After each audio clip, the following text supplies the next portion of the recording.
नमस्कार दोस्तों, मैं कृष्णकांत तिवारी पुनः एक बार आप सभी का स्वागत करता हूं 72वें गणतंत्र दिवस पर। और आप सभी को गणतंत्र दिवस की हार्दिक हार्दिक शुभकामनाएं एवं बधाइयाँ। और इसके साथ आपने जो इस जो विगत एक दो दिन आपको क्लास नहीं मिली, दुखित समय रहा, मेरे यहाँ जो दुर्घटना घटित हो गई उसमें आपने इस चेहरे का बहुत साथ दिया। मैं उसका आभार व्यक्त करता हूँ, आप सभी का कोटि कोटि नमन करता हूँ आप सभी को। और आप सभी के हौसलों ने ही आज सुबह जब मैं बैठा था तो माँ बोली क्लास नहीं दे रहे। हमने कहा, तो माँ बोली छोटी समस्याएं हैं, मेरी माँ ने कहा, और इन समस्याओं से निपटना है बेटा तुझे। और उठ खड़ा हो और रण में कूद पड़ उस वीर जैसा जो सीमा पर खड़ा है इस सर्दी में। और तुम छोटी छोटी बातों से ही घबरा जाते हो। जो मज़ा अपने दम पर सफल बनने में है वह मज़ा करोड़ों अरबों की खानदानी दौलत में नहीं है। लेकिन जो आज सीख दी, माँ ने कहा उठ बेटा और चला दे त्रिशूल ऐसा भोले बाबा का कि सीधा एग्जाम 4 हो जाए सीटेट में। और यहाँ से दोस्तों जो मेहनत की थी, जो क्लास 7 बजे आनी थी, आज पुनः आपको ये क्लास मिल रही है। यदि आपको लग रहा है कि नहीं सर, विपरीत परिस्थितियों में भी आप सभी के साथ बने हैं, तो आज इस क्लास को ऐतिहासिक क्लास बना दें। आप इतना शेयर करें कि हज़ारों की संख्या में आज व्यूज पहुँचने चाहिए। बस इतनी ही रिक्वेस्ट है, इसके बाद मैं कुछ बोलूँगा नहीं। अब लगातार 1 घंटे की आपकी मैराथन क्लासेस होगी और एक और साइंस की मैराथन क्लास कल शाम तक आपको मिल जाएगी। इससे बाहर कुछ नहीं होगा। ये टैगलाइन लिख लीजिएगा, आपको एनवायरनमेंट में भी और आपको मैथ का भी क्लास मिलेगा। कुल मिला के आपका 27 और 28 2 दिन में पूरा सिलेबस जितने रह गए, हिंदी वगैरह जो भी रह गया, मैं पूरा सिलेबस प्रोवाइड कराने की पूरी चेष्टा करूंगा 29 तक, ताकि आप 30 तक क्लास देख लें और उसके बाद कोई रिवीजन की समस्या नहीं, आप जाके पेपर देख के आएँ। तो अब बिना समय गंवाए हम पढ़ते हैं हमारे चारों ओर के परिवर्तन। ये हमारा एनसीईआरटी दोस्तों, इसमें जो चीज़ लिखी है आपकी किसी भी पुस्तक में लिखी हो उस पर भरोसा नहीं करना, क्योंकि एनसीईआरटी की पुस्तक 2020 और 21 से मैंने लाइनें लिख के आपके लिए लाया हूं। तो अब आगे हम बात करते हैं दोस्तों। गुब्बारे में जब हम हवा भरते हैं तो उसके आयाम, आकार और आमाप में परिवर्तन हो जाता है। कुछ परिवर्तन उत्क्रमित होते हैं, तो जैसे कि जो भी परिवर्तन होते हैं हमारी प्रकृति में, कुछ उत्क्रमित परिवर्तन होते हैं और कुछ नहीं होते हैं। पदार्थ को गर्म करने पर किसी अन्य पदार्थ के साथ मिश्रित करने में परिवर्तन लाए जा सकते हैं। क्वेश्चन बन सकता है, क्वेश्चन बने हैं कि ये एक मोनू है और मोनू ने एक पानी में क्या मिला दिया, मिट्टी का तेल मिला दिया। बताओ प्राप्त विलयन कैसा होगा, मिश्रित होगा, समांगी मिश्रण होगा। इस प्रकार से क्रियाकलाप के आधार पर तो जो लाइनें पढ़ी है ना, उसमें आप टूटी हुई हड्डी पर देखिए, इसको पढ़िए। टूटी हुई हड्डी पर बंधी पट्टी के ऊपर प्लास्टर ऑफ पेरिस पीओपी की मोटी परतें चढ़ाई जाती हैं। सूखने पर यह कठोर हो जाती है। तो क्वेश्चन बना था एक बार, विद्यार्थी को खेलते समय यदि चोट लग जाए तो उस पर प्लास्टर में कौन सी काय की परत चढ़ी होती है? तो आपकी काय की चढ़ी होती है प्लास्टर ऑफ पेरिस। क्वेश्चन आपका शिक्षण शास्त्र बनेगा, लेकिन पूछ लेगा तथ्य में। इसलिए परिवर्तन 2 प्रकार के होते हैं, रासायनिक परिवर्तन और भौतिक परिवर्तन। इसके बाद आपके कुछ रोग भोजन इसके जस्ट नीचे हैं स्लाइड के, एक स्लाइड के बाद। भौतिक परिवर्तन क्या होते हैं? किसी पदार्थ के भौतिक गुणों में परिवर्तन को भौतिक परिवर्तन कहलाता है। भौतिक परिवर्तन सामान्यतः उत्क्रमणीय होता है। ऐसे परिवर्तन में कोई नया पदार्थ नहीं बनता। मैग्नीशियम के जलते हुए तार या फीते की लंबी अवधि तक नहीं देखना चाहिए, हानिकारक होगा। तो यह क्वेश्चन बन चुका है।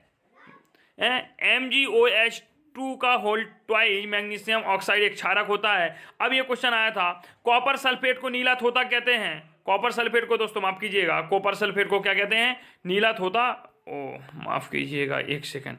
कॉपर सल्फेट को नीला थोथा कहते हैं। कॉपर सल्फेट का विलयन, जलीय विलयन नीला होता है। आयरन सल्फेट का जलीय विलयन हल्का होता क्या है? जब हम कॉपर सल्फेट के विलयन में आयरन मिला देते हैं तो किस प्रकार का विलयन प्राप्त होता है? ऐसा क्वेश्चन देगा कि एक बालक था, उसने क्या किया, कॉपर सल्फेट के नीले विलयन में जाके लोहे की एक कील डाल दी। क्या डाल दी? लोहे की एक कील डाल दी। और कील डालने पर उस विलयन का रंग कैसा हो जाएगा? आया हुआ क्वेश्चन है। क्वेश्चन एक बार बना था कि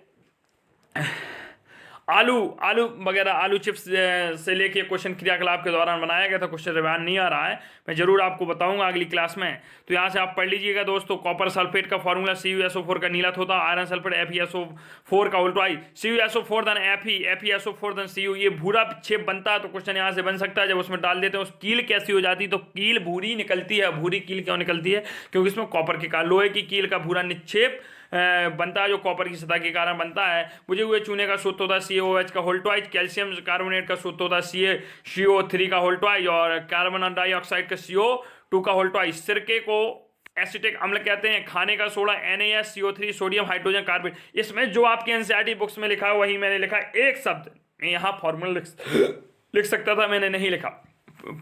चूने के जो पानी का रंग होता है वह दूधिया होता है। रासायनिक परिवर्तन क्या होते हैं? वह परिवर्तन जिसमें एक या एक से अधिक नए पदार्थ बनते हैं रासायनिक परिवर्तन कहलाते हैं। रासायनिक परिवर्तन को रासायनिक अपक्रिया भी कहते हैं। ऊष्मा, प्रकाश तथा अन्य किसी प्रकार के विकिरण का निर्मुक्त अथवा अवशोषित होना ही रासायनिक परिवर्तन होता है। ध्वनि का उत्पन्न होना, गंध परिवर्तन, रंग का परिवर्तन व किसी गैस का बनना रासायनिक परिवर्तन होती है, रासायनिक घटना होती है। ओजोन द्वारा गैस में से आने वाली परावैंगनिक किरणों का जो अवशोषण करती है हमारी ओजोन परत, यह भी एक रासायनिक परिवर्तन ही होता है। किरणों को अवशोषित करके अन्य जीवों को हानि, हमें और अन्य जीवों को हानि पहुंचाने से बचाना भी होता है। जल्दी जल्दी दोस्तों शेयर करें, आप शेयर जल्दी करें ताकि जो अब स्लाइड्स आने वाली हैं देख रहे होंगे आप, ये देखिए यहाँ से। इसके बाद प्रभु की इच्छा भोजन, यहाँ से बहुत अच्छा होने वाला है। जब तक आप ज़्यादा लोगों को जोड़ लें, यदि मैंने कहा यदि आपको लग रहा है वास्तव में सर हम आपका साथ कभी नहीं छोड़ेंगे, जो भी परिस्थिति मेरे सामने हो। आप सभी का एग्जाम था, मैंने तत्काल आप सभी के सामने उपस्थित हो गया बिना समय गंवाए, ताकि एक ही दिन का रेस्ट दिया। हालांकि अभी भी मेरी मानसिक स्थिति इतनी सही नहीं है। ओजोन द्वारा सूर्य से आने वाली परावैंगनिक किरणों का अवशोषण करना ही रासायनिक परिवर्तन कहलाता है। या किरणों को अवशोषित करके हमें वन्य जीवों को हानि पहुंचाने से बचाता है। आप सभी के फ्यूचर को ध्यान में रखकर मैं आया हूं।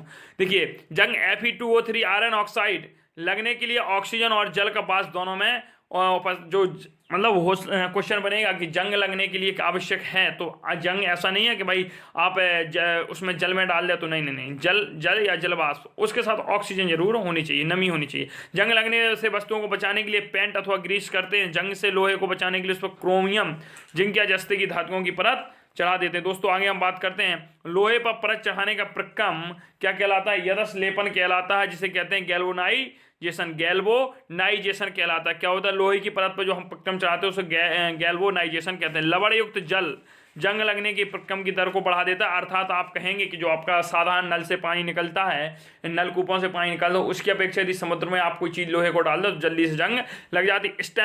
जो स्टेनलेस स्टील होता है, इसमें कार्बन, क्रोमियम, निकेल तथा मैंगनीज जैसी धातुओं को मिलाकर बनाया जाता है, इसलिए इसमें जंग नहीं लगती है। किसी पदार्थ के शुद्ध क्रिस्टल में उसके विलयन से प्राप्त किए जा सकते हैं। यही प्रक्रिया क्या कहलाती है? क्रिस्टलीकरण कहलाती है। जो क्रिस्टलीकरण होता है यह भी एक भौतिक परिवर्तन होता है। अच्छा, ये एक इतिहास का क्वेश्चन है, इसको आप पढ़ लीजिएगा। जय हो बांके बिहारी लाल की बोलिएगा जय। और अब होती है यहाँ से बहुत तगड़ी क्लास शुरू, सभी लोगों को जोड़ लें आप, जल्दी चल लें। भोजन, अब मैं एक भी बार नहीं कहने वाला। सीताफल, इसी को कहते हैं काशी फल, आपके एनवायरनमेंट के लिए भी उद्देश्य है। फूलों को चावल की पिठी में डुबोकर और तलकर पकौड़ी बनाई जाती है। सीताफल एक ऐसा है, इसके फूल का भी उपयोग करते हैं अपन, और इसके फल का भी उपयोग करते हैं। केला के फूल की भी चटनी खाते हैं और केला को भी खाते हैं, सरसों के पत्तों को भी खाते हैं, सरसों के फल को भी खाते हैं। तो ऐसी काफ़ी चीज़ें, ये क्वेश्चन आए हुए हैं जो मैं बोल रहा हूँ। कुछ पौधों के 2 या 2 से अधिक भाग खाने योग्य होते हैं, जैसे सरसों के पत्ते, साग सब्जी, मैंने बता दिया। पौधे का तंत्र देखिएगा।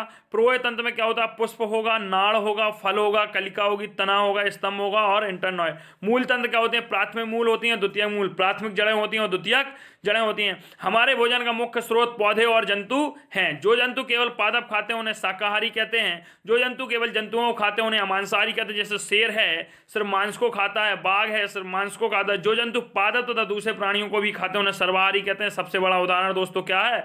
हम ही लोग हैं, मनुष्य क्या है इसका सबसे बड़ा उदाहरण?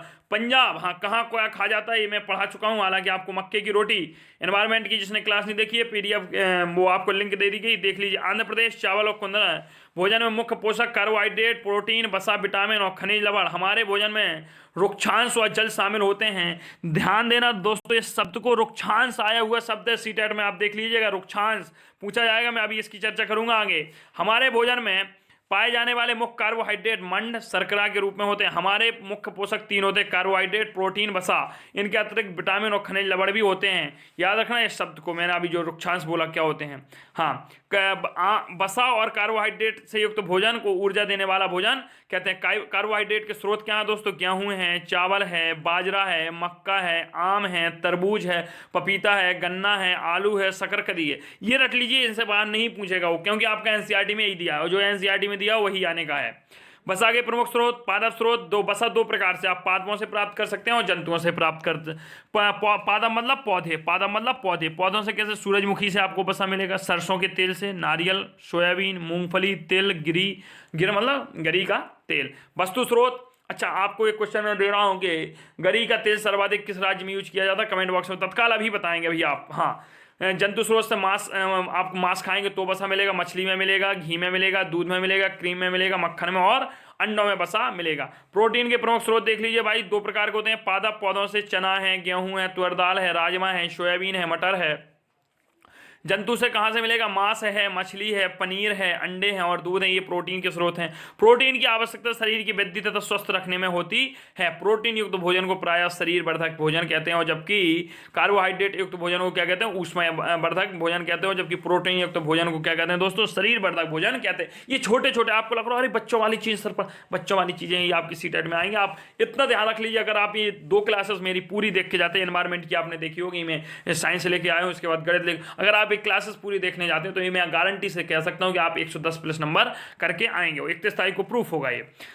विटामिन रोगों से हमारे शरीर की रक्षा करता है। पहला, विटामिन हमारी आंख, अस्थियों, दांत और मसूड़ों को स्वस्थ रखने में भी सहायता करता है। 2 प्रकार के विटामिन होते हैं, बस जल में घुलनशील और वसा में घुलनशील। हालांकि ये पूछा नहीं जाएगा आपसे क्योंकि आपके सिलेबस में है नहीं, मैंने अपने मन से लिख दिया था यहाँ बी और सी, ए डी ई के। अब देखते हैं जे हैं जो नीचे पॉइंट लिखे हैं आपके सब हैं। विटामिनों के एक समूह को विटामिन बी कॉम्प्लेक्स कहते हैं। क्या कहते हैं, विटामिन बी कॉम्प्लेक्स कहते हैं। विटामिन ए हमारी आंखों व त्वचा को स्वस्थ रखता है। विटामिन ए जो है हमारी आंखों और त्वचा को क्या रखता है, स्वस्थ रखता है। विटामिन सी से बहुत से रोगों की लड़ने में मदद मिलती है। मतलब अगर हमें रोगों से लड़ना है तो विटामिन सी की शरीर में मात्रा होना जरूरी है। विटामिन डी हमारी अस्थियों और दांतों के लिए कैल्शियम का उपयोग करने में हमारे शरीर की सहायता करता है। और इसके बाद विटामिन ए आम है, गाजर है, पपीता है, दूध है, मछली का तेल इसमें पाई जाती है। विटामिन बी में क्या होता है, मुख्य स्रोत यकृत है, गेहूं है, चावल है। विटामिन सी का संतरा है, नींबू है, आंवला है, मिर्च है, टमाटर है और अमरूद है। दोस्तों आगे बढ़ते हैं। विटामिन डी में क्या है, दूध है, मक्खन है, मछली है, अंडे हैं, सूर्य का प्रकाश है। पालक, अदरक, मछली में आयोडीन होता है, इतना याद रखें। तो पालक है, अदरक है, मछली में क्या होता है, आयोडीन होता है। दूध है, केला है, हरी मिर्च है, गेहूं है, चावल है, इसमें फास्फोरस होता है। सेब, यकृत, पालक में लौह तत्व होते हैं। क्वेश्चन आपके पर्यावरण के अंदर भी मैंने पढ़ाया है। दूध व अंडा में कैल्शियम होता है। आगे चलते हैं दोस्तों। चावल में कार्बोहाइड्रेट अधिक मात्रा में पाया जाता है। हमारे शरीर को आहारी रेशों को रुक्षांश और जल की आवश्यकता होती है। दोस्तों क्वेश्चन बना था आहारी रेशे किसे कहते हैं, आप देख सकते हैं 2019 का पेपर उठा के देख लीजिएगा, मिल जाएगा। मैंने कहा था ना बात करूं, तो यहाँ से ये छोटे छोटे क्वेश्चन आपसे इतने पूछे जाते हैं कि मतलब 15 नंबर आपके यहाँ से क्लियर हो रहा है। जो नेक्स्ट क्लास आएगी उसमें शेष इसका पोर्शन मैं शिक्षक साथ जैसे एनवायरमेंट का कराया था पूरा करा दूंगा आपको, इसलिए आप क्लास पूरी ये क्लास पूरी देखें। अगर 15 में यहाँ से गारंटी से लिख सकते हूँ 10 नंबर आपको मिलेंगे। रुक्षांश के स्रोत क्या होते हैं, साबुत खाद्यान्न खाएं, आप दाल खाएं, आलू खाएं, ताजे फल खाएं, सब्जियां खाएं, आपको मिलेंगे। रुक्षांश होते क्या है, आहारी रेशों को हम रुक्षांश कहते हैं। भोजन को पकाते समय उसमें विटामिन सी नष्ट हो जाता है। यदि हम किसी भी भोजन को पकाते हैं तो समझ लो विटामिन सी हमें नहीं मिलती, इसलिए विटामिन सी हमें ऊपर से लेनी पड़ेगी। भोजन ऊपर से मतलब आंवला वगैरह खाएं आप। भोजन में वसा की मात्रा अत्यधिक मोटापे का कारण बनती है। यदि आप वसा ज़्यादा खाएंगे, तेल मिर्च मसाले, तो आप मोटे ज़्यादा हो जाएंगे, चर्बी युक्त हो जाएंगे। चलें, अभावजन्य रोग क्या होते हैं, बेरोग जो लंबी अवधि तक पोषकों के अभाव के कारण होते हैं उन्हें अभावजन्य रोग कहते हैं। यदि व्यक्ति के भोजन में पर्याप्त प्रोटीन नहीं ले रहा है तो वह रोगी हो जाएगा। और प्रोटीन की कमी से होने वाले रोग देख लीजिए दोस्तों, वृद्धि का अवरुद्ध होना, चेहरे पर सूजन, बालों के रंग का उड़ना, त्वचा की बीमारियों और पेचिश होना। आगे देखते हैं। यदि व्यक्ति के आहार में प्रोटीन और कार्बोहाइड्रेट दोनों की कमी होती है तो वृद्धि पूरी तरीके से रुक जाएगी और ऐसा व्यक्ति बहुत दुर्बल हो जाता है। यदि उसके अंदर प्रोटीन और कार्बोहाइड्रेट दोनों की कमी हो गई तो फिर तो समस्या ज़्यादा ही है। आगे अब बात करते हैं दोस्तों विटामिन ए, इससे छीणता और दृष्टिहीनता रोग होता है। रतौंधी, इसमें क्या होती है, लक्षण कमजोर दृष्टि, अंधेरे में कम दिखाई। अब सीटेट में क्वेश्चन क्या है, एक व्यक्ति है उसे अंधेरे में कम दिखाई देता है, बताइए उसमें किस विटामिन की कमी है। क्वेश्चन ऐसे घुमाएगा, वो डायरेक्ट नहीं पूछेगा। टीईटी वगैरह में डायरेक्ट क्वेश्चन होते हैं कि विटामिन ए के लक्षण बताइए निम्न में से कौन। वो आपको लक्षण देगा, आपको थ्योरेटिकल क्वेश्चन बनाएगा, लंबी भाषा लिखिएगा और नॉर्मल आपको पढ़ना है, इसलिए मैं आपको समझाते हुए चल रहा हूँ। विटामिन B1 को इससे कौन सा होता है, बेरी होता है। इसमें क्या होती है, दुर्बल पेशियां और काम करने की ऊर्जा में कमी हो जाती है। विटामिन सी का होता है स्कर्वी होता है, मसूड़ों से खून निकलना, घाव भरने में अधिक समय लगना। क्या होता है, मसूड़ों से खून भी निकलता है और घाव भरने में अधिक समय लगता है। विटामिन डी क्या होता है, रिकेटस होता है, अस्थियों का मुलायम होकर मुड़ जाना। ये क्या होती है, विटामिन डी के कारण। कैल्शियम, कैल्शियम से क्या होता है, अस्थियां और दंत क्षय होता है, कमजोर अस्थियां और दंत क्षय हो जाते हैं। आयोडीन से क्या होता है, घेंगा गायटर रोग होता है, गर्दन की ग्रंथि का फूल जाना, बच्चों में मानसिक विकलांगता आयोडीन की कमी के कारण हो जाती है। आयोडीन की कमी का सबसे मुख्य क्या है, घेंगा रोग का होना। घेंगा रोग में क्या होती है, गर्दन की ग्रंथि फूल जाती है और मानसिक विकलांगता भी आने का डर। रोग से क्या होती है, अरक्तता होती है, कमजोरी आती है। प्राणियों में पोषण के पोषक तत्वों की आवश्यकता आहार के अंतर्गत विविध शरीर में इसके उपयोग से विधि से शामिलित है। पाचन क्या होता है, जटिल खाद्य पदार्थों का सरल खाद्य पदार्थों में परिवर्तित होना या टूटना विखंडन कहलाता है तथा इस प्रक्रम को पाचन कहते हैं। मधुमक्खी और क्या कहता है, ये हमिंग बर्ड जो होते हैं पौधों को मकरकंद चूसते हैं। ये पौधों को क्या करते हैं, मकरकंद चूसते हैं। मरगर पक्षी है ये, मरगर पक्षी को क्या कहते हैं, हमिंग बर्ड भी कहते हैं। आहार की विधि क्या है भाई, ये क्वेश्चन बनाए, इसके क्रम ध्यान रखना। पहले छीलेंगे, फिर चबाएंगे, फिर काटेंगे, फिर फाड़ेंगे और फिर निगलेंगे और साइफनी, स्पंजी, चूषण इत्यादि। स्टारफिश जो मछली होती है कैल्शियम कार्बोनेट के, देखिए दोस्तों इस क्वेश्चन को इंपॉर्टेंट करिए, हैशटैग लगा है स्टारफिश, तारा मछली कैल्शियम कार्बोनेट के कठोर कवच वाले जंतुओं का आहार करती है। कवच खोलने के बाद यह अपने मुख से अपने अमाशय को बाहर निकालती है और जंतु के कोमल भागों को खाती है। अमाशय वापस शरीर में चला जाता है और आहार धीरे धीरे पचता रहता है। दोस्तों अभी तो कहानी शुरू हुई है, अभी तो अपना आधे पे नहीं पहुंचे अपन। भोजन एक सतत नली से गुजरता हुआ मुख गुहिका से प्रारंभ होकर गुदा तक चलता है। इस नली को विभिन्न 5 भागों में बांटा गया है। पहला भोजन मुख गुहा में होगा, फिर ग्रास नली गिरस्का के माध्यम से अमाशय में पहुंचेगा, अमाशय से छोटी आंत में पहुंचेगा, उससे बड़ी आंत में पहुंचेगा, फिर मल द्वारा गुदा से बाहर अवशिष्ट पदार्थ के रूप में निकल जाएगा। लाला ग्रंथि, जैसे आज तक लार ग्रंथि पढ़ते थे, नहीं गुरु, लाला ग्रंथि होती है यकृत अग्नाशय पाचक रस स्रावित करती हैं। आहार नाल एवं संवर्ध स्पष्ट लिखा है। दोस्तों ये आपको लार ग्रंथि लग रही है, इसे भैया स्पष्ट लिखा है एनसीईआरटी ने। क्या लाला ग्रंथि, आप पुस्तक उठा के देख सकते हैं, स्पष्ट लिखा है, एक जगह नहीं कई जगह लिखा है। मैं प्रत्यक्षम के प्रमाणम अस्ति में मैं जो पढ़ाता हूं दोस्तों, आपको ऑथेंटिक चीज़ें ही मिलेंगी, चाहे कम पढ़ाऊं। मैं अपनी कोई बड़ाई नहीं कर रहा हूं, मेरा दोस्तों सदैव एक उद्देश्य रहता है कि मेरे द्वारा किसी का अनहित ना हो। मैं यदि आपको गलत चीज़ें बता जाऊंगा तो मैं हाल उन चीज़ों को कह देता हूँ भाई ये गलत हो गया अगली ही वीडियो में। एक तो ऐसा होता नहीं है, प्रभु की कृपा से यदि हो जाता है तो मैं अगले वीडियो में या मैं खुद कमेंट पिन कर देता हूँ। लेकिन इस चीज़ को ध्यान रखना, लाला ग्रंथि है, क्योंकि देखिए आप यहाँ कट है, मैं पहले लार ग्रंथि लिखा था। चलें, मुख्य गुहिका पहले लार ग्रंथि होगी, फिर गिरस्का, फिर अमाशय। अमाशय के पास क्या होते हैं, यकृत और पित्ताशय, फिर अग्नाशय, फिर चुद्धांत, फिर वृद्धांत, फिर मलाशय और क्या होता है, देखो लाला ग्रंथि से ही लाला रस निकलता है जिसे लार कहते हैं अपन, ठीक है।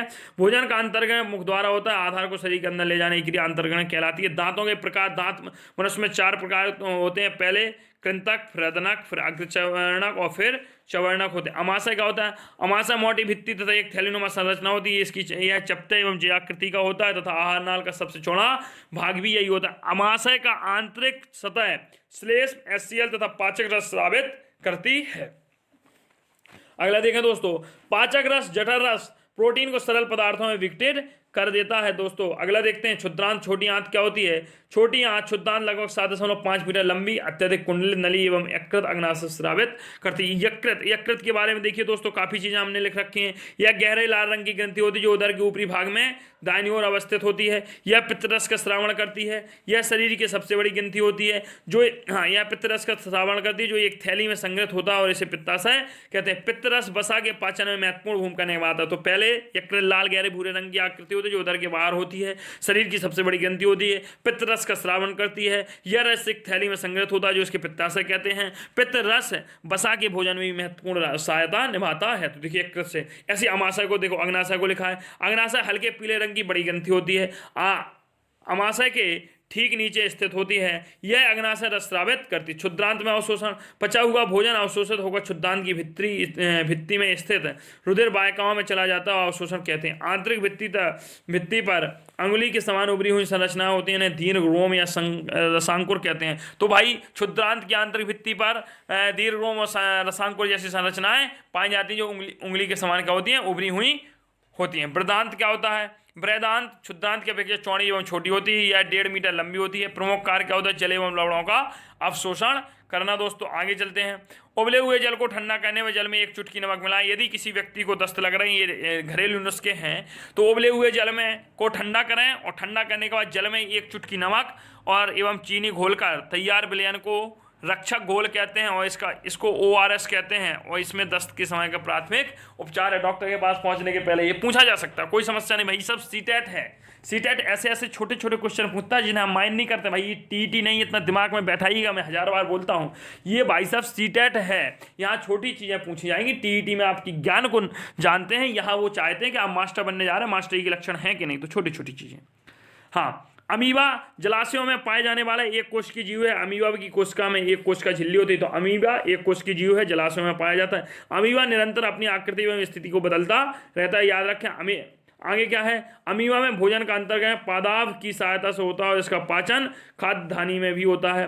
अच्छा देखें आगे, गाय भैंस एवं हिरण जैसे घास खाने वाले जंतु क्या कहलाते हैं, रोमंथी रूमिनेंट कहलाते हैं। याद रखना, ये पूछा गया था रोमंथी किसे कहते हैं, तो गाय भैंस तथा हिरण जैसे घास खाने वाले जंतुओं का कहते हैं रोमंथी कहते हैं, रूमिनेंट कहते हैं। पत्तियों का अंतर्गत तीव्रता से कर लेते हैं, निगल लेते हैं और उन्हें रूमेन में भंडारित करते रहते हैं। कुछ अंतराल बाद भोजन पुनः मुख में आ जाता है और पशु धीरे धीरे चुगली नहीं कहते भाई, जानवर पागौर रहा है। बुंदेलखंडी में कहते हैं फसू का, आपने देखो जब जानवर बैठा मुँह चलाता रहेगा उसके मुख से क्या निकलेगा, फेना टाइप के निकलते हैं। जो गाँव से जुड़े भाई, मैं तो किसान आदमी हूं, बहुत लगाव है मुझे तो जानवरों से।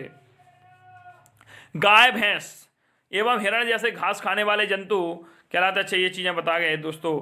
चलें अगला देखें, लाला ग्रंथि से लाल रस स्रावित होता है, अमाशय से अम्ल का निर्मोचन होता है, यकृत से पित्त रस का श्रवण होता है, मलाशय से मलत्याग, शुद्धांत में बिना पचे हुए भोजन और वेदांत में जल का अवशोषण होता है।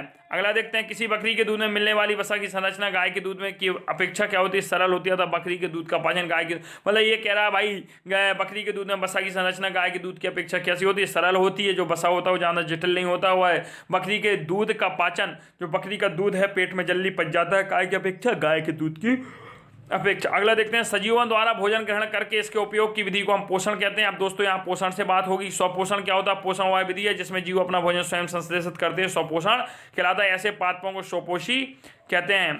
अगला देखें, जंतु एवं अधिकतर अन्य वन जीव पादपों द्वारा संश्लेषित भोजन ग्रहण करते हैं, इन्हें विषम पोषणी कहते हैं। पौधों को हम 3 वर्गों में रख सकते हैं। पहला शाख है, झाड़ी है, वृक्ष है। हरे एवं कोमल तने वाले पौधे शाख कहलाते हैं, सामान्यतः छोटे होते हैं, इनकी शाखाएं नहीं होती हैं। कुछ पौधों में शाखाएं तने के आधार के समीप से निकलती हैं और तना कठोर होता है परंतु अत्यधिक मोटा नहीं होता, इन्हें झाड़ी कहते हैं।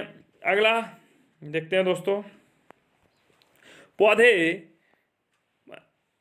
देखते हैं, पौधे बहुत ऊंचे होते हैं, इनके तने सुदृढ़ एवं गहरे होते हैं, इनकी शाखाएं भूमि से अधिक ऊंचाई पर तने के ऊपरी भाग से निकलती हैं, इन्हें वृक्ष कहते हैं। विसर्पी लताएं क्या होती हैं, कमजोर तने वाले पौधे सीधे खड़े नहीं हो सकते और ये भूमि में फैल जाते हैं, इन्हें क्या कहते हैं, विसर्पी लताएं कहते हैं।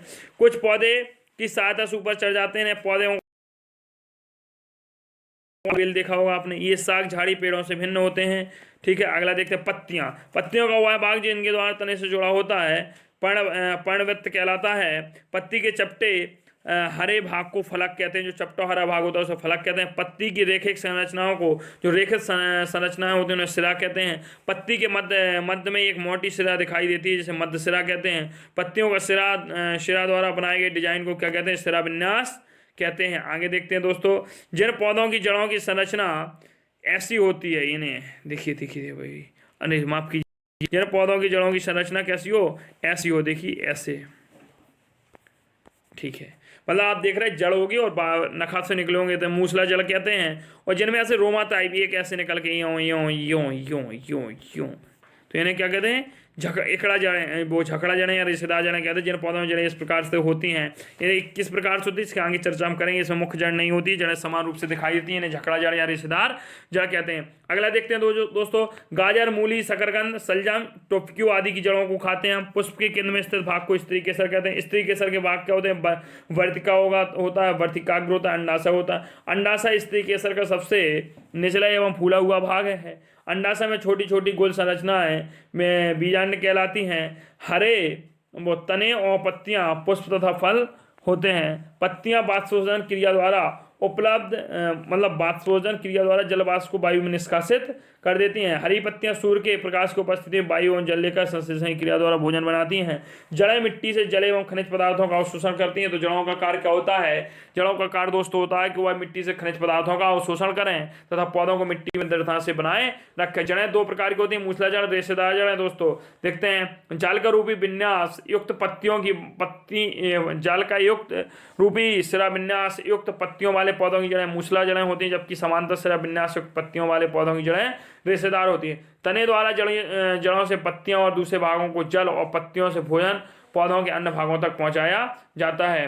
देखिए भाई, पुष्प के विभिन्न भाग क्या होते हैं? बाह्यदल होता है, पंखुड़ी होता है, पुंकेसर होता है और स्त्री केसर भी होता है। चलें आगे देखते हैं दोस्तों। सभी जीवों को खाद्य की आवश्यकता होती है, जिसके उपयोग वे अपनी वृद्धि एवं शरीर के रखरखाव के लिए आवश्यक ऊर्जा प्राप्ति के लिए करते हैं। हरे पादप प्रकाश संश्लेषण प्रक्रम द्वारा अपना खाद्य स्वयं संश्लेषित करते हैं। हरे पादप कार्बन डाइऑक्साइड, जल एवं खनिज जैसे सरल रासायनिक पदार्थों का उपयोग खाद्य संश्लेषण के लिए करते हैं। प्रकाश संश्लेषण के लिए क्लोरोफिल एवं सूर्य के प्रकाश का अनिवार्य रूप से आवश्यक है। कार्बोहाइड्रेट जैसे जटिल रासायनिक पदार्थ प्रकाश संश्लेषण के उत्पादक हैं। प्रकाश संश्लेषण के प्रक्रम में क्लोरोफिल की सहायता से पत्तियों द्वारा सौर ऊर्जा का संचय किया जाता है। दोस्तों जिनको भी PDF चाहिए ये मुझे इस नंबर पर व्हाट्सअप करें, 7458966283।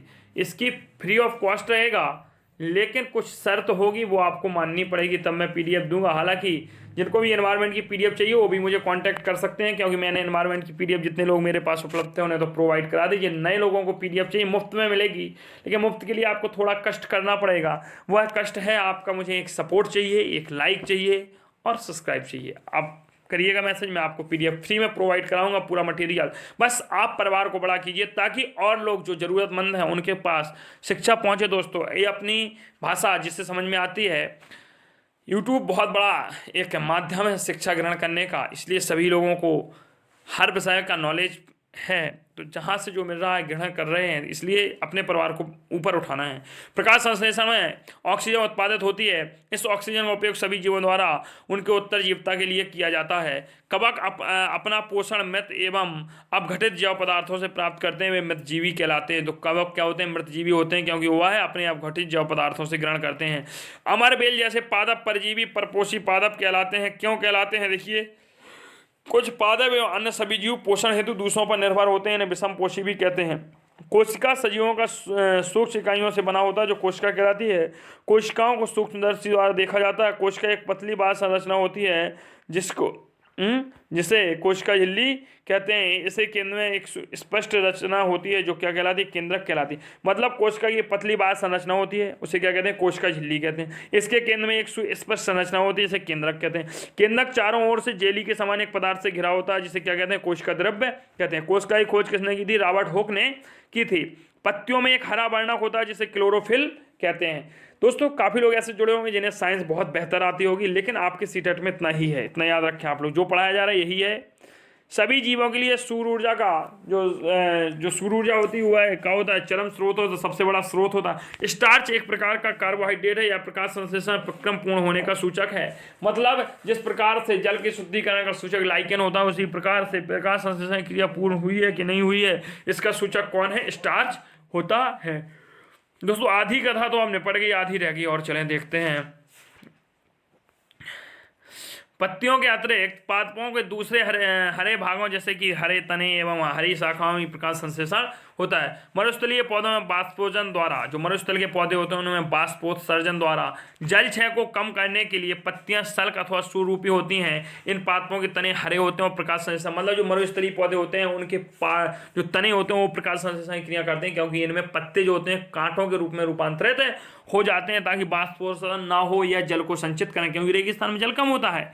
अच्छा, गीली दीवारों पर, तालाब पर ठहरे हुए जलाशय से जो हरे मतलब काई जैसे पादप होते हैं, इन्हें सामान्यतः कुछ जीवों की वृद्धि के कारण बनते हैं, इन्हें शैवाल कहते हैं। और शैवाल ही प्रकाश संश्लेषण द्वारा अपना भोजन स्वयं बनाते। तो याद रखना दोस्तों, जो शैवाल होते हैं इन्हें स्वयं का भोजन बनाते हैं। पौधों को नाइट्रोजन मृदा से मिलती है, वातावरण से नहीं। इस पॉइंट को याद रखना, इसलिए घटपर्णी जैसे पेड़ जो घटपर्णी होते हैं इन्हें शिकारी पौधा कहते हैं। वही है, जंतुओं को खाते हैं, जंतुओं को खाने के बाद ये अपनी नाइट्रोजन की पूर्ति कर लेते हैं। तो जो पौधों को नाइट्रोजन है वह मृदा से मिलती है, वातावरण से नहीं। हालांकि वातावरण में हमारे 78% नाइट्रोजन गैस उपलब्ध है, लेकिन वह नहीं मिलती है। ठीक है। अमरबेल रस्सीनुमा पीले रंग की संरचना वाला पादप है। इसमें क्लोरोफिल नहीं होता है। अपना भोजन उस पादप से प्राप्त करता है जिस पर आरोहित होता है। तो अमरबेल समझ गए भाई साहब, जिसके ऊपर चढ़ा होता है उसी से खाता है यह। जिस पादप पर अमरबेल जैसे पादप आरोहित रहते हैं उन्हें परपोषी कहते हैं। परपोषी होते हैं दूसरों पर पोषण करने वाला। अमरबेल जैसे पादप परपोषी पादपों के अमूल्य पोषकों को वंचित करके आता है, इन्हें परजीवी भी कहते हैं। मतलब अमरबेल जैसे पादप परपोषी पादपों को जो उनका पोषण कर रहे हैं उनसे क्या होते हैं, वंचित होते हैं, उन्हें परजीवी कहते हैं। इसलिए अमरबेल जैसे पौधों को क्या कहते हैं, परजीवी कहते हैं। मतलब दूसरे जीव पर होने वाले। घटपर्णी, वीनस क्लाइप ट्रैप तथा संडीयू कीट भक्षी पादपों के उदाहरण हैं। मच्छर, खटमल, जूं, जौंक एवं जीव परजीवी हैं। भाई ये भी क्या है, परजीवी हैं, क्योंकि ये भी खून पी के रहते हैं इंसान की वृद्धि में रुकावट बनते हैं। हो जाएगा डेंगू, हो जाएगा मलेरिया, फिर दिक्कत हो जाएगी आपको, सबको हो जाएगी कि नहीं हो जाएगी दोस्तों। चले आगे हम बात करते हैं। कवक है, कवक या फंजाई नाम का ऊष्मालिखाए ऊष्म स्थान पर उगते हैं। ये मृत एवं विघटनकारी सड़ने वाली वस्तुओं व कुछ पाचक रसों का स्राव करते हैं। अगला देखते हैं दोस्तों, मृतजीवी पोषण। ऐसे पोषण प्रणाली जिसमें जीव किसी मृत एवं विघटित जैविक पदार्थों से पोषक प्राप्त करते हैं, मृतपोषी प्रणाली कहते हैं। और मृतजीवी पोषण प्रणाली का उपयोग करने वाले जीव क्या कहलाते हैं, मृतजीवी कहलाते हैं। अर्थात ऐसे पोषण प्रणाली जिसमें जीव किसी मृत एवं विघटित जैविक पदार्थों, मतलब जो मरे हुए इंसान है या कोई जैविक पदार्थ जो विघटित होता है उससे तत्व प्राप्त करते हैं, तो मृतजीवी पोषण कहलाता है। और इनको जो प्रयोग करने वाले वो मृतजीवी जीव कहलाते हैं। ईस्ट एवं छत्रक जैसे अनेक कवक उपयोगी होते हैं, परंतु कुछ कवक पादपों या जंतुओं की मनुष्यों में रोग उत्पन्न करते हैं। कुछ कवकों का उपयोग औषधि के रूप में किया जाता है। कुछ जीव एक दूसरे के साथ रहते हुए अपना आवास एवं पोषक तत्व एक दूसरे से साथ बांट लेते हैं। सहजीवी संबंध कहलाता है। मतलब क्या होता है, कुछ जीव ऐसे होते हैं जो अपने आवास और पोषक तत्वों को इनमें सहजीवी संबंध कहते हैं। अच्छा अगला देखें दोस्तों, जो लाइकेन होता है, कवक होता है, शैवाल होता है, सहभागिता का। लाइकेन जो है वह कवक और शैवाल की सहभागिता का परिणाम है। कुछ जीवाणु जो राइजोबियम कहलाते हैं वायुमंडलीय नाइट्रोजन को विलेय पदार्थों में परिवर्तित कर देते हैं, परंतु राइजोबियम अपना भोजन स्वयं नहीं बनाते। अगला देखते हैं दोस्तों, राइजोबियम अपना भोजन स्वयं नहीं बना सकते हैं। चना, मटर, मूंग, सेम तथा अन्य फलीदार पादपों की जो जड़ें होती हैं उन्हें नाइट्रोजन की आपूर्ति के लिए प्रयोग करते हैं। पादपों के लिए प्रकाश इतना अधिक महत्वपूर्ण है कि उनकी पत्तियों की वृद्धि अनेक प्रकार से होती है, जिससे कि उन्हें अधिकतम प्रकाश ग्रहण करने में सुविधा मिले। भैया पादपों के लिए प्रकाश तो जरूरी है। जिस प्रकार से हमें जीने के लिए वायु की जरूरत है, उस प्रकार से पौधों के जीने के लिए कहा कि प्रकाश की जरूरत है, नहीं तो भोजन बेचारे के। हाँ, गर्दन तथा सिर को जोड़ने वाली संधि धुराग्र संधि कहलाती है। घुटने की हिंज संधि होती है, जो घुटने में कोई नहीं है, जो हिंज या कब्जा संधि कहते हैं। अगला देखें, मुख के ऊपरी जबड़े एवं कपाल के मध्य अचल संधि पाई जाती है। पसलियां विशेष रूप से मुड़ी हुई होती हैं और वे वक्ष की अस्थि एवं मेरुदंड से जुड़कर बक्से की रचना ग्रहण करती हैं, जो शंकुआरूपी बक्से पसली पिंजर कहते हैं।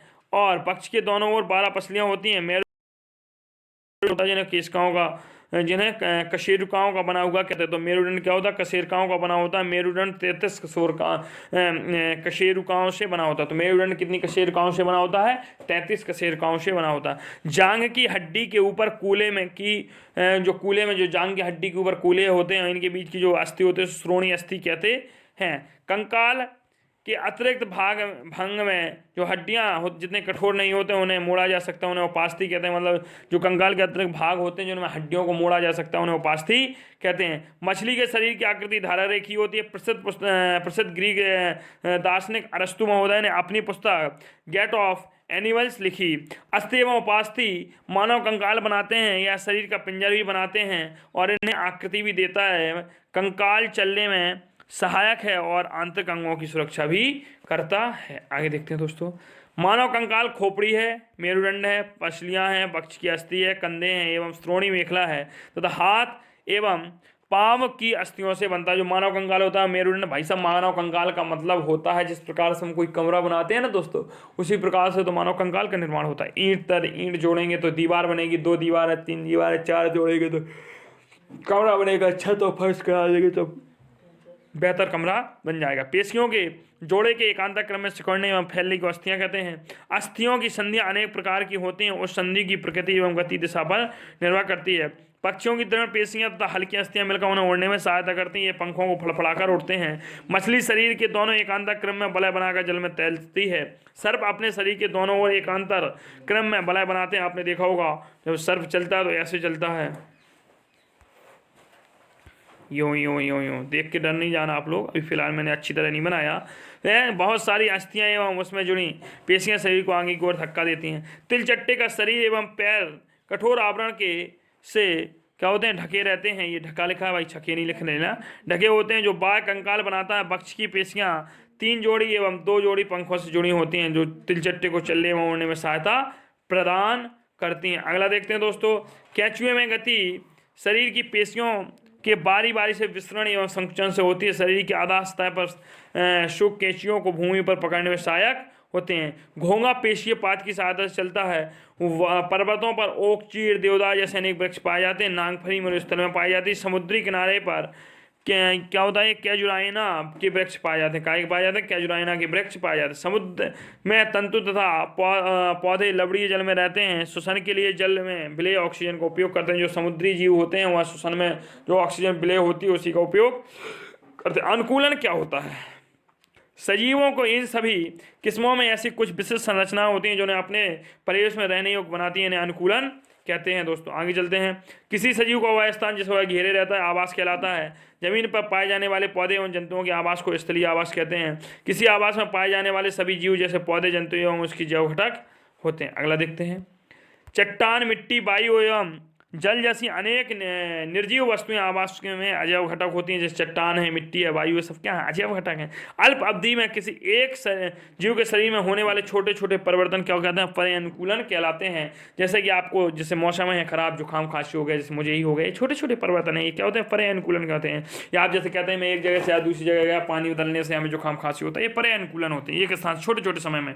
ठीक है। डॉल्फिन में भैल जैसे कुछ जंतुओं में क्लोम नहीं होते, ये शरीर पर स्थित नासा द्वारा बात छिद्रों द्वारा सांस लेते हैं। जलीय पौधों में जड़ें आकार में बहुत छोटी हैं एवं इनका मुख्य कार्य पौधे की तलछटी को जमाए रखना होता है। दोस्तों अगला देखते हैं। जलीय पौधे का तना लंबा, खोखला एवं हल्का होता है तथा तना जल की सतह पर वृद्धि करता है, और जबकि पत्तियां एवं फूल जल की सतह पर प्लवन करते ही रहते हैं। मतलब जो तना होता है वो जल के अंदर तक आएगा और सतह तक आएगा, सतह के बाद फूल पत्तियां निकलने लगते हैं। भोजन सजीवों को उनकी वृद्धि के लिए आवश्यक ऊर्जा प्रदान करता है। केंचुआ त्वचा द्वारा सांस लेता है। वातावरण में होने वाले परिवर्तनों को उद्दीपन कहते हैं। सभी सजीव वस्तुएं अपने परिवेश में होने वाले परिवर्तनों की प्रति क्या कहती हैं, अनुक्रिया करती हैं। भाई साहब कोई भी परिवर्तन होगा तो अनुक्रिया तो करेगा, क्योंकि परिवर्तन प्रकृति का नियम है। वस्तु से पौधे बीजों द्वारा प्रजनन करते हैं। कुछ पौधे अपने कायक द्वारा प्रजनन करने लगते हैं, जैसे कि आलू के कलका वाले भाग से कायक तने से ही बन जाता है। सजीव वस्तुओं के कुछ सामान्य लक्षण होते हैं, उन्हें भोजन की आवश्यकता होती है और वे श्वसन, उत्सर्जन, पर्यावरण के प्रति अनुक्रिया, प्रजनन, वृद्धि एवं गति करते हैं। दोस्तों अगला देखते हैं। मौसम की रिपोर्ट भारत मौसम विज्ञान विभाग द्वारा तैयार की जाती है। विभाग प्रतिदिन विभिन्न स्थानों से वहां के ताप, पवन वेग आदि पर एकत्रित करता है और मौसम के बारे में पूर्वानुमान लगाता है। वर्षा के वर्षामापी नापक यंत्र, तो वर्षा को मापने वाला यंत्र को क्या कहते हैं, वर्षामापी यंत्र कहते हैं। यह मूल रूप से एक मापक सिलेंडर होता है जिसमें वर्षा का जल एकत्रित किया जाता है। जिस स्थान पर तापमान, आर्द्रता, वर्षा, वायु वेग आदि के संदर्भ में वायुमंडल की प्रतिदिन की परिस्थितियों का सामना करना पड़ता है उसे मौसम कहते हैं। तापमान, आर्द्रता एवं अन्य कारकों के मौसम के घटक होते हैं। पृथ्वी के थल क्षेत्र, समुद्रों, वायुमंडल द्वारा अवशोषित तथा परावर्तित की जाने वाली ऊर्जा को किसी स्थान पर मौसम के निर्धारण करने के लिए महत्वपूर्ण भूमिका होती है। अगला देखते हैं दोस्तों। किसी स्थान के मौसम की लंबी अवधि जैसे 25 वर्ष है, मतलब जो मौसम बदलता रहता है, लेकिन वहाँ का जलवायु परिवर्तन करना है तो कम से कम 20-25 साल का रिकॉर्ड चाहिए कि हाँ भाई ये हो रहा है। तो आपका कह रहे बहुत सब बदलते हैं। अभी आप देख रहे हैं सर्दी है, फिर हल्की सर्दी गर्मी पड़ेगी, फिर गर्मी पड़ेगी, फिर हल्की वर्षा गर्मी होगी, फिर भयंकर वर्षा होगी, फिर वर्षा सर्दी पड़ेगी, फिर हल्की सर्दी, ऐसे क्रम चलता रहता है ना। तो लेकिन जलवायु ऐसी नहीं होती भाई, जलवायु पूर्णतः परिवर्तित हो जाती है। वही लिखा है इसमें। उत्तर पूर्वी भारत की जलवायु आर्द्र है, गर्म तथा शुष्क जलवायु मरुस्थल की है। ध्रुवीय क्षेत्र क्या है, कनाडा है, ग्रीनलैंड है, आइसलैंड है, नॉर्वे है, स्वीडन है, फिनलैंड है तथा अमेरिका में के अलास्का और रूस के साइबेरिया क्षेत्र क्या आते हैं, ध्रुवीय क्षेत्रों में आते हैं। Bharat, Malaysia, Indonesia, Brazil, Congo गणतंत्र, केन्या, युगांडा और नाइजीरिया कुछ ऐसे देश हैं जहाँ उष्ण कटिबंधीय वर्षावन पाए जाते हैं। सबसे ज़्यादा वर्षावन अमेजन वर्षावन पाए जाते हैं। अगला देखते हैं। ध्रुवों पर 6 महीने के दिन और रात होते हैं। ध्रुवीय भालू, पोलर बियर और पेंगुइन कहते हैं। ध्रुवीय भालू के सारे शरीर पर सफ़ेद बाल होते हैं, सफ़ेद फर कहते हैं इसे, बालों को क्या कहते हैं, फर होते हैं, जिससे वे बर्फ की सहायता से श्वेत पृष्ठभूमि में आसानी से दिखाई नहीं रहते और जंतु उनका शिकार नहीं कर सकते। अच्छा, चाहे ध्रुवीय भालू पढ़े, जैसे उस समय अपन ने भालू की जगह क्या पढ़ा था, स्लॉथ पढ़ा था, इसलिए यहाँ भालू पढ़ते हैं। तो दोस्तों भालू को देखते हैं हम क्या है। यह अच्छे तैराक होते हैं ध्रुवीय भालू। सफ़ेद बालों के कारण सफ़ेद बर्फ की पृष्ठभूमि में आसानी से दिखाई नहीं देते। इनके परपक्षी और शिकार इन्हें आसानी से नहीं देख पाते। इनमें सूंघने की शक्ति, प्राण शक्ति तीव्र होती है। यह वायु को अपने शिकार को ढूंढने और पकड़ने में सहायक होती है। इनके शरीर पर बालों की 2 मोटी परतें होती हैं। यह सर्द मौसम में इन्हें गर्म बनाए रखती हैं।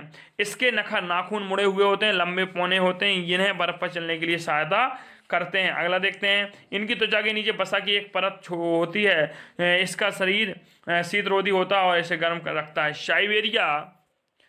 साइबेरिया जो होते हैं क्रेने होती हैं। साइबेरिया क्रेने राजस्थान में तथा भरतपुर हरियाणा, माफ कीजिए, साइबेरिया क्रेने भरतपुर के राजस्थान में और हरियाणा के सुल्तानपुर में पाई जाती हैं। उष्ण कटिबंधीय क्षेत्रों की जलवायु सामान्यतः गर्म होती है, क्योंकि ये क्षेत्र भूमध्य रेखा के आसपास होते हैं। तो भूमध्य रेखा के आसपास की जलवायु कैसी होगी भाई, उष्ण कटिबंधीय होगी। उष्ण कटिबंधीय वर्षावन भारत के पश्चिमी घाटों तथा असम में पाए जाते हैं। अगला देखते हैं दोस्तों।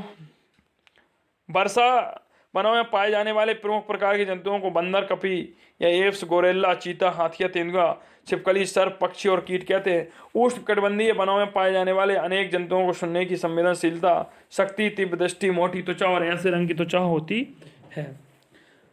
एक है लायन ट्रेड लंगूर। इसे डाढ़ी वाला लंगूर कहते हैं। डाढ़ी वाला आप कहते हैं, पश्चिमी घाट के वर्षा वनों में पाया जाता है। देखो इसके बारे में पूरा मैंने लिखा है। लायन टेंडर, यह दाढ़ी वाला ऐप है, पश्चिमी घाट के वर्षा वनों में पाया जाता है। चांदी जैसी सफ़ेद इसकी क्या होती है भाई, खाल होती है, जो सिर के चारों, एक आयाल सी होती है, मापन जो सिर के चारों ओर होता है। अच्छा, यह मुख्यतः वृक्षों पर वास करते हैं, भूमि पर रहता ही घूमते हैं, पेड़ की छाल में छिपे कीटों की तलाश करके उन्हें खाते रहते हैं। ये भी आलसी होते हैं, ये वृक्षों पर ही रहते हैं। अगला देखें। दिन का अधिकतर सामान्यतः जो दिन में अधिकतम तापमान होता है वह प्रातः भोर में होता है। जो इसका नॉर्मल टेम्परेचर होता है वो आपकी अधिकतम तापमान होता है दोपहर में होता है, जबकि नॉर्मल टेम्परेचर न्यूनतम तापमान होता है प्रातः भोर में होता है। अगला देखते हैं दोस्तों हम। चलें, अगला हमें कौन सा देखना है। वर्ष भर सूर्य का समय परिवर्तन नहीं होता है। मौसम में जो सभी परिवर्तन होते हैं सूर्य से संचालित होते हैं। अनुकूल जलवायु परिस्थितियों के कारण उष्ण कटिबंधीय वर्षा वनों में पादपों जंतुओं की क्या होती है, विशाल जनसंख्या पाई जाती है। जो वर्षा वन होते हैं पृथ्वी की सतह से लगभग 6% भाग को घेरे हैं, फिर भी इनमें पृथ्वी के आधे से अधिक जंतुओं, पादपों, लगभग 2/3 पुष्पीय पादपों की किस्में मिलती हैं। 18 अक्टूबर 1999 को उड़ीसा के तट पर एक चक्रवात पार किया था। गतिशील वायु को क्या कहते हैं, पवन कहते हैं। अच्छा, पवन का वेग बढ़ने पर वायुदाब क्या होता है, घटता है। पवन का वेग बढ़ता है और पवन का वेग घटने पर वायुदाब भी क्या होता है, घटता। मतलब अगर पवन बढ़ी तो वायुदाब भी बढ़ा, पवन घटी तो वायुदाब भी घटा। दोस्तों आगे देखते हैं। पवन सदैव अधिक दाब वाले क्षेत्र से कम वायुदाब वाले क्षेत्र की ओर गति करता है।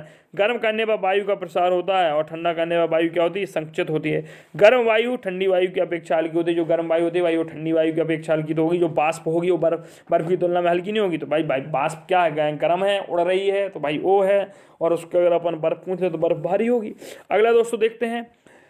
पवन के प्रवाह की दिशा में परिवर्तन पृथ्वी के घूर्णन के कारण होता है। जो पवन की दिशा में जो दिशाओं में परिवर्तन होता है वो घूर्णन गति के कारण होता है। मानसून शब्द की उत्पत्ति अरबी शब्द मौसम से हुई है, जिसका अर्थ होता है ऋतु।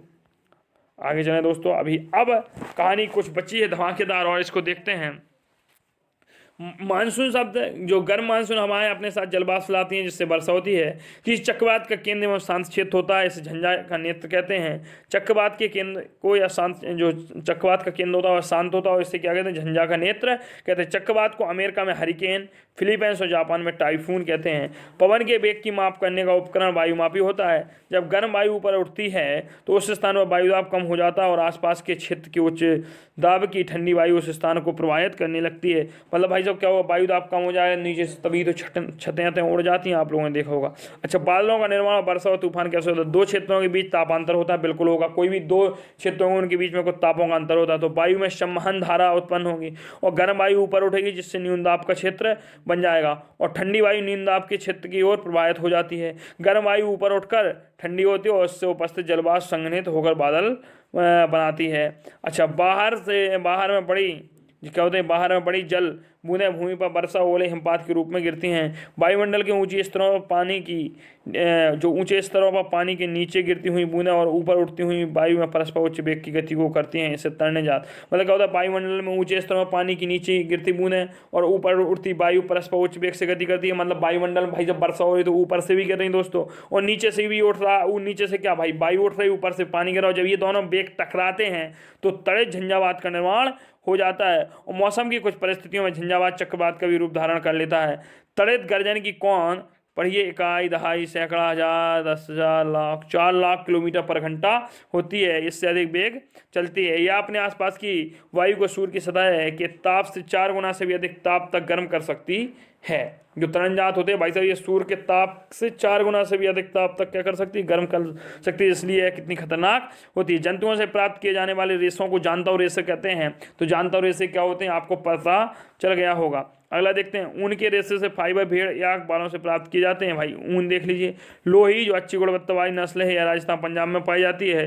रामपुर बसायर भूरी ऊन है, यह यूपी हिमाचल प्रदेश में पाई जाती है। नाली जो होते हैं गलीचे की ऊन बनाते हैं, और राजस्थान हरियाणा पंजाब में पाई जाती है। बाखरवाल ऊंची सालों के लिए होती है, जम्मू कश्मीर में पाई जाती है। मारवाड़ी जो मोटी और रूसी गुजरात में पाई जाती है। दोस्तों अगला देखते हैं हम, ऊन की कटाई, इसको जरूर देख लें भाई।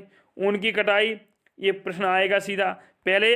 पहले जो ऊन से मतलब हमें ऊन की कटाई करके उससे क्या करना है, स्वेटर वगैरह बनना है, तो ऊन की कटाई करेंगे, फिर उसका मार्जन करेंगे, फिर छटाई करेंगे, फिर वर्क की छटाई करेंगे, रंगाई करेंगे और लीलिंग, तब जाके हमें ऊन प्राप्त होती है। ऊन की कटाई करना जोखिम भरा होता है, क्योंकि कभी कभी एंथ्रेक्स नामक जीवाणु द्वारा संक्रमण हो जाता है। यह एक घातक रोग है जिसे सोर्ट्स कहते हैं। क्या कहते हैं, सोर्ट्स कहते हैं। अगला देखते हैं, अपने जीवन चक्र में रेशम कीड़े रेशम के रेशों की कटाई करके कोकून बनाते हैं, और रेशम फाइबर प्रोटीन से बने होते हैं। कोकूनों से रेशम के रेशों को पृथक करके उनका संसाधन किया जाता है, फिर रेशम का धागा बनाया जाता है। इस प्रक्रिया को रीलिंग कहते हैं। ठीक है। भेड़ों की संख्या की दृष्टि से चीन और ऑस्ट्रेलिया के बाद मतलब पहले नंबर पर चीन है, दूसरे पर ऑस्ट्रेलिया, तीसरे पर भारत का विशेष स्थान आता है। दोस्तों आगे चलते हैं। अगर न्यूजीलैंड में भेड़ों की नस्लें देखी जाए ऊन प्राप्त करने की, तो सबसे अच्छी पाई जाती है। वस्तु सामग्री अथवा वस्त्रों में विविधता होती है। ये सूती, रेशमी, ऊनी और पॉलिस्टर वस्त्र तांगों से बनते हैं, जिन्हें तंतुओं से बनाया जाता है। ठीक है। तो क्या होते हैं वस्त्र। अगला चलते हैं दोस्तों। तंतु या तो प्राकृतिक होते हैं या संश्लेषण होते हैं। रेशम, ऊन, जूट कुछ प्राकृतिक जंतुओं यहाँ नायलॉन और प्लास्टर से बनते हैं, और कुछ संश्लेषण तंतुओं के उदाहरण हैं। रुई और जूट जैसे जंतु पादपों से प्राप्त की जाती है। तंतुओं से तागा बनाने की प्रक्रिया को कताई कहते हैं। मतलब तंतुओं से जो तागा करते हैं उसे कताई कहते हैं। तागों की बुनाई 2 प्रकार से की जाती है, जिनसे वस्त्र बनता है। वायु में बाष्पन और बाष्पोत्सर्जन से जलवाष्प मिलती रहती है। जलवायु वायु में संघनित होकर छोटी छोटी जल की बूंदें गिराती है, जैसे बादल दिखाई देते हैं। महासागरों और जलीय भागों के बीच में जल के चक्रण को जल चक्र कहते हैं। दोस्तों आगे चलते हैं।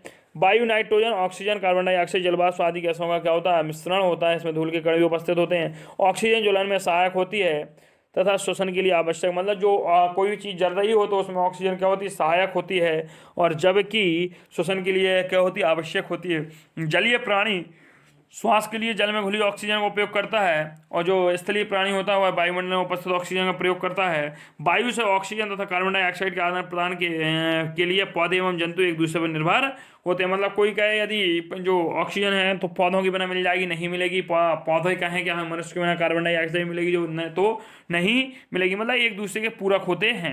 प्रकृति से हम हैं, हमसे प्रकृति नहीं। दोस्तों आज तो 26 जनवरी है, सभी लोगों ने बढ़िया गणतंत्र दिवस मनाया होगा। मेरी भी कुछ यादें ताज़ा हो गई। मैं भी एक समय था जो अपनी डाइट से बोला करता था, और यदि लेक्चर सुनना हो वो तो मेरे पास रिकॉर्डेड है, मैं कुछ देर के लिए ओपन करके लिंक सेंड कर सकता हूँ सभी को ग्रुप में। तो आप लोग मतलब कमेंट जरूर करिए, सर आपका एक जोरदार भाषण मुझे चाहिए। अगर चाहिए तो रिकॉर्डेड लेक्चर है, मैं प्रोवाइड करा दूंगा। चलें। भराव क्षेत्र वह स्थान है जहाँ शहर अथवा नगर के कचरे को एकत्र करके मतलब पाटा ज़्यादा और कलंतर में, मतलब ये क्या होता है भराव क्षेत्र क्या होता है, जहाँ पूरे शहर का कचरा डाल देते हैं, उसको फिर भरा देते हैं और पार्क बना देते हैं।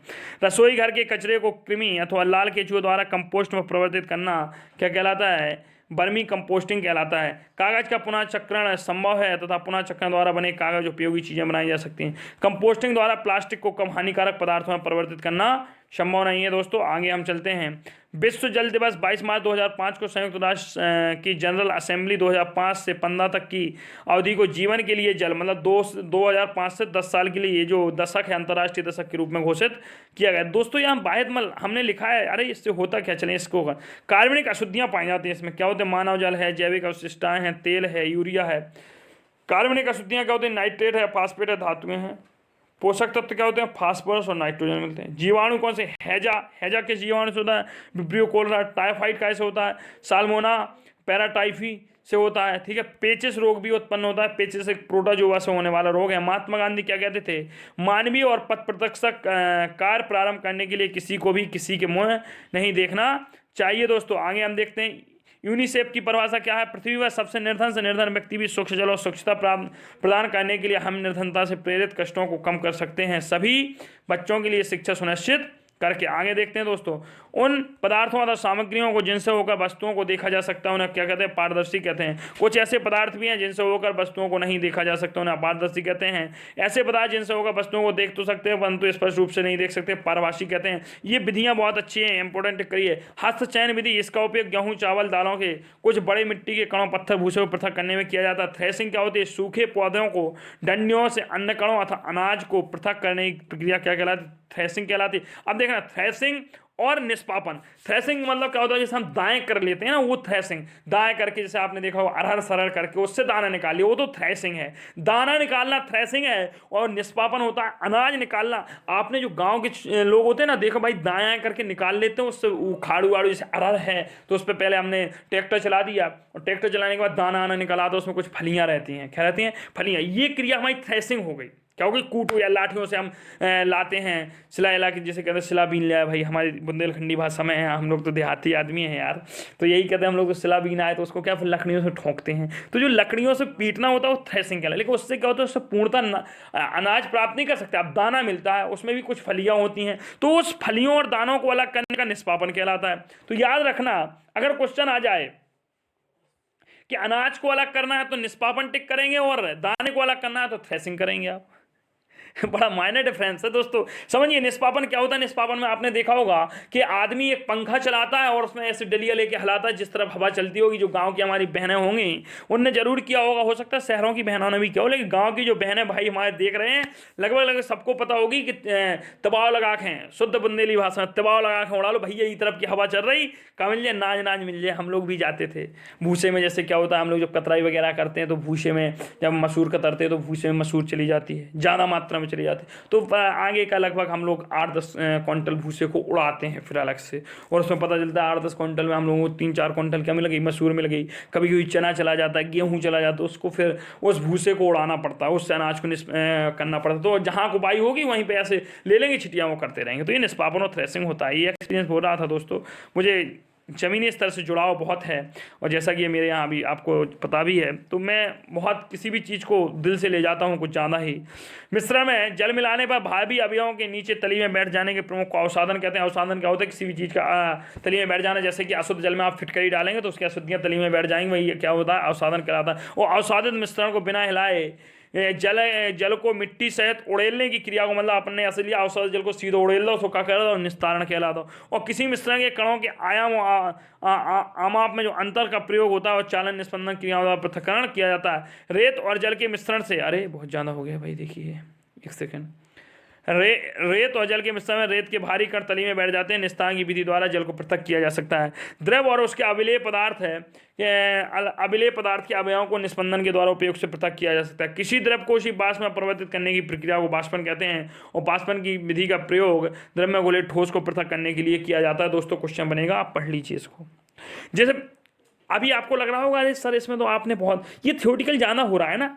अभी अगला लेक्चर देखिएगा, आपके केमिस्ट्री है, पूरी फिजिक्स डली है, पूरी उसमें आनी है, निचोड़ आना है। ये 5 और 6 की एनसीईआरटी का निचोड़ है। 8 की एनसीईआरटी के जिस उस दिन 5 की एनसीईआरटी का लाए थे वो भी लाएंगे, टेंशन नहीं लेना, आएगा। हाँ, जिस विलयन में कोई पदार्थ अधिक ना घुल सके वह पदार्थ संतृप्त विलयन कहलाता है। अगले देखते हैं, किसी पदार्थ के विलयन को गर्म करने पर उसमें और अधिक पदार्थ घोला जा सकता है। जल विलेय पदार्थों की विभिन्न मात्राएं घोलता है। 22 मार्च को विश्व जल दिवस मनाया जाता है। अब आगे देखें, वर्ष 2003 में अंतर्राष्ट्रीय आलवण जल वर्ष मनाया गया। आलवण जल क्या होता है भाई साहब? आलवण जल वो होता है, देखो हाँ, हमें पता है हमारे पृथ्वी पे 71% तो क्या है, जल पाया जाता है। इतना जल होने के बावजूद ना हम लोग कहते हैं भाई जल की कमी हो गई। कैसे हो गई दोस्तों? इस 71% में जो हमारा जल है, इसमें आपका 97% जल तो समुद्री जल है और बचता 3% है। तो 3% में भाई साहब 2 से 3% यस बर्फ के रूप में है। किस रूप में है दोस्तों? बर्फ के रूप में है। अब जितना बचा कुल मिला के हम पीने योग्य जो हमारी मात्रा है वो 0.006% है। यार इतना जल हम अभी यूज कर रहे हैं, 1% से भी कम जल हमारे लिए बचा है, भूमिगत जल, जिसे भौम जल कहते हैं। सोचिए, तो इसलिए दिवस मनाया गया था। उसमें कहा गया था भाई प्राकृतिक संसाधनों की निरंतर घट रही उपलब्धता के बारे में जागरूक हो। हमें समुद्री जल नहीं पी सकते हम, इसलिए हमें नदियों पे डैम बना रहे हैं हम, छोटे छोटे नालों पे, ताकि वर्षा के पानी को भाई समुद्रों में जाने से रोका जाए, क्योंकि उसके पहले तक तो हम उसका यूज कर सकते हो। जिस समुद्र में मिला वो खारा हो जाएगा। ऐसी क्या चीज़ है समुद्र में बताइए? मीठा जल डालो खाना निकलेगा, नमकीन जल मिलेगा, नहीं पी सकते ना। चलो दोस्तों आगे हम बढ़ते हैं और बात करते हैं पादपों जंतुओं के मृत शरीर को ह्यूमरस में परिवर्तित करने वाले सूक्ष्म जीव क्या कहलाते हैं? अपघटक कहलाते हैं। और दोस्तों ये कृपा है भोले बाबा की, इन्हीं के सानिध्य में पला बड़ा हूँ। और आज मेरी माँ ने कहा उठा बेटा इन्हीं का त्रिशूल और मार ऐसी क्लास के सीधा एग्जाम में क्वेश्चन 4 हो जाए। मैंने कहा बिल्कुल, तो इनको एक बार नमन करिएगा। यदि क्लास अच्छी लगी हो दोस्तों तो आप शेयर कर दीजिए। मैं इसके बीच में अभी आपसे नहीं बोला 1 घंटा लगभग, अब लेकिन बोल रहा हूँ, फिर शेयर करिए, सब लोगों को बताइए, पर्यावरण की वो क्लास भी फैलाइए। हाँ चलें अगला देखते हैं। वनोन्मूलन से एक और जहाँ वर्षा में कमी आ रही, दूसरी ओर सूखे बाढ़ की हो रही है। प्राकृतिक आपदाओं का संभावना बढ़ जाना ही वनोन्मूलन कहलाता है। वनोन्मूलन का मतलब क्या होता है? वनों को समाप्त करना। CO2 पृथ्वी द्वारा उत्सर्जित ऊष्मीय विकिरणों को ग्रहण करती है और जिससे विश्व उष्णन हो रहा है। ताप वृद्धि के बाद जब संतुलन बिगड़ जाता है तो उसके कारण सूखा पड़ता है। भाई साहब क्या होता है, हमारे चारों ओर एक CO2 जैसे ओजोन परत का है ना, इस CO2 कार्बन डाइऑक्साइड की लेयर बनती जा रही है। होता क्या भाई, कार्बन डाइऑक्साइड से प्रकाश की किरणें वापस आ तो जाती हैं, लेकिन वापस नहीं जा सकती, वो रोक लेती है। भाई रुक, यही रुकना है तुझे। और जैसे ही रुका तो हमारे यहाँ क्या हो रहा है भाई साहब, तापमान बढ़ रहा है। यदि तापमान बढ़ रहा है ना तो समझिए क्या होगा, बहुत सी समस्या खड़ी हो रही। आगे देखते हैं जैवमंडल क्या होता है। जैवमंडल पृथ्वी का वह भाग है जिसमें सजीव पाए जाते हैं और जो जीवन यापन करते हैं। जैव विविधता क्या होती है? बायोडाइवर्सिटी 22 मई को मनाया जाता है जैव विविधता दिवस, आपको बता दिया 22 मई। अगला देखते हैं पृथ्वी पर पाए जाने वाले विभिन्न जीवों की प्रजातियां, उनके पारस्परिक संबंध एवं पर्यावरण से उनका संबंध। अच्छा अगला देखते हैं वनस्पति जात एवं प्राणी जात उनके आवासों के संरक्षण हेतु चिन्हित किए गए हैं। वन्य जीव अभ्यारण्य, राष्ट्रीय उद्यान और जैवमंडल आरक्षित क्षेत्र कहते हैं। वृक्षारोपण, कृषि चारागाह, वृक्षों की कटाई, शिकार, खाल प्राप्त करने, पोचिंग इन क्षेत्रों में क्या होते हैं? निषिद्ध होते हैं। जो जैव विविधता। अच्छा वन्य जीव अभ्यारण्य क्या हुआ है? क्षेत्र जहां जंतु एवं उनके आवासों में किसी प्रकार की विक्षोभ सुरक्षित रहते हैं, मतलब कोई भाई खतरा नहीं होता है। राष्ट्रीय उद्यान क्या होते हैं? वन्य जंतुओं के लिए आरक्षित क्षेत्र जहां वह स्वतंत्र निर्बाध रूप से आवास एवं प्राकृतिक संसाधनों का उपयोग कर सकते हैं। और जैवमंडल क्या होता है भाई? वन्य जीवन पौधे एवं जंतुओं के संसाधनों में उस क्षेत्र के आदिवासी परंपराओं के ढंग से जीवन यापन हेतु किया जाता है। यहाँ आदिवासी होते विशाल संरक्षित क्षेत्र होता है। पचमढ़ी जैवमंडल आरक्षित क्षेत्र सतपुड़ा नामक एक राष्ट्रीय उद्यान में है। वह बोरी एवं पचमढ़ी नामक 2 वन्य जंतु अभ्यारण्य पाए जाते हैं। अच्छा किसी विशेष क्षेत्र में पाए जाने वाले पेड़ पौधे उस क्षेत्र के वनस्पति एवं जीव जंतु क्या कहलाते हैं? प्राणी जात कहलाते हैं। अच्छा अगले एक देख लीजिए भाई, चिकरा, नीलगाय, वर्किंग हिरण, चीतल, तेंदुआ, जंगली कुत्ता, भेड़िया पचमढ़ी जैवमंडल आरक्षित क्षेत्र के प्राणी जात हैं। पौधे एवं जंतुओं की वह स्पीसीज जो किसी विशेष क्षेत्र में विशेष रूप से पाई जाती है क्या कहलाती है? क्षेत्रीय स्पीसीज कहलाती है, मतलब उसी क्षेत्र में पाए जाते हैं। जैसे कि गुजरात के कौन सा शेर पाया जाता है? बब्बर शेर। गिर राष्ट्रीय उद्यान में कौन सा? बब्बर शेर। तो एशियाई शेर कहते हैं ना, एशिया का पाया जाना, एक ही वहीं शेर पाया जाता भाई सब, ओरिजिनल वाला। स्पीसीज क्या होती है? स्पीसीज सजीवों की समष्टि का वह समूह है जो एक दूसरे के अंतर्जन करने की में सक्षम होता है। एक जाति के सदस्य केवल अपनी जाति के साथ अन्य जाति के सदस्यों को छोड़कर जननक्षम संतान उत्पन्न करते हैं। एक ही जाति सदस्यों के समान लक्षण पाए जाते हैं। भारतीय गिलहरी और उड़ने वाली गिलहरी भी कहाँ पाई जाती हैं भाई? पचमढ़ी में पाई जाती हैं, पचमढ़ी मध्य प्रदेश।